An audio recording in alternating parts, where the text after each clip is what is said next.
everyone! Today we're going to break down our back bends, baby cobra and full cobra.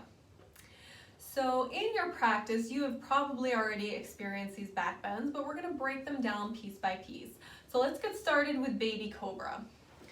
So I'm not going to do anything fancy to get into my baby cobra. I'm just going to lay on the mat, belly down. My hands are under my shoulders. My elbows are pulling in towards my rib cage. My forehead is on the mat. My legs are zipping together. So you're pulling them in, really engaging in the legs.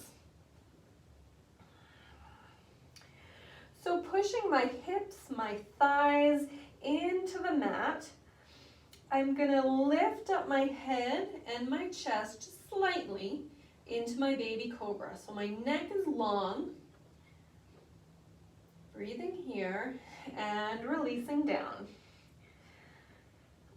And coming back up, and the back bend, I'm feeling this right here in my back.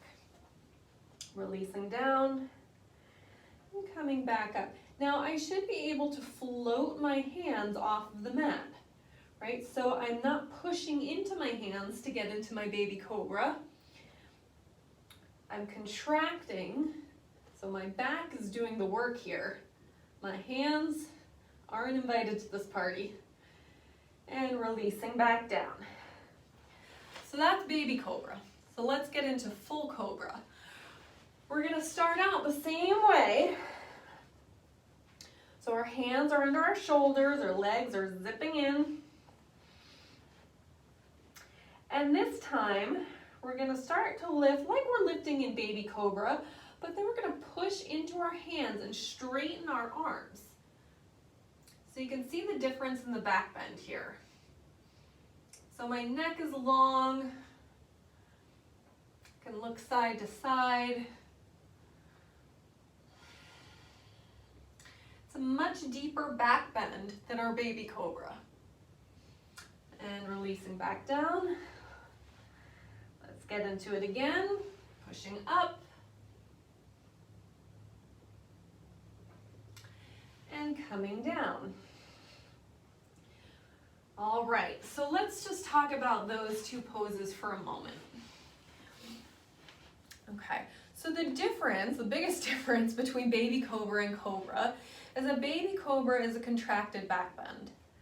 And full cobra is a leverage back bend. Well, what does that mean? Contracted back bends use the back to get into the pose.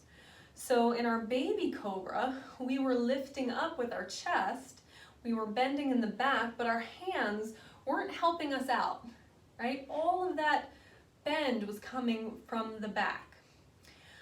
Leveraged back bend, we use other body parts to help hold us into our back bend.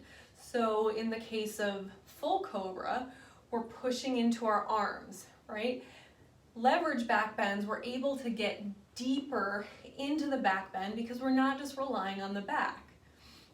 So with your own practice, you always want to do contracted back bends first. So if you're doing your own flow at home, or if you're doing any yoga class and a cue is to go into full cobra, but you haven't done any warm-ups for the back yet, you haven't done any of those contracted back bends, start with the baby cobra first, okay? The reason for this, we want to use those back muscles and really get into that first before we start using other body parts to really deepen those back bends, because that's how we get into situations where we can get injured. So we really want to go gently first, and a contracted back bend is not easy, okay? Baby cobra is not easy, but it's really warming up those muscles in the back so that when you go into a full cobra, you can really get pretty deep into it and you feel ready for it, and your back is ready for it. So, contracted and leveraged. Now there are other poses that are contracted back bends and leveraged back bends, and we'll talk about those in another video. But always make sure you do your contracted back bends first.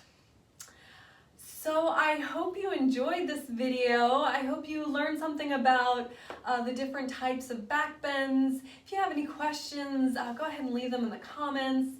And if you enjoyed this video, please give us a like and subscribe to our channel. We'd love to have you. So until next time, happy back bending. Bye everyone.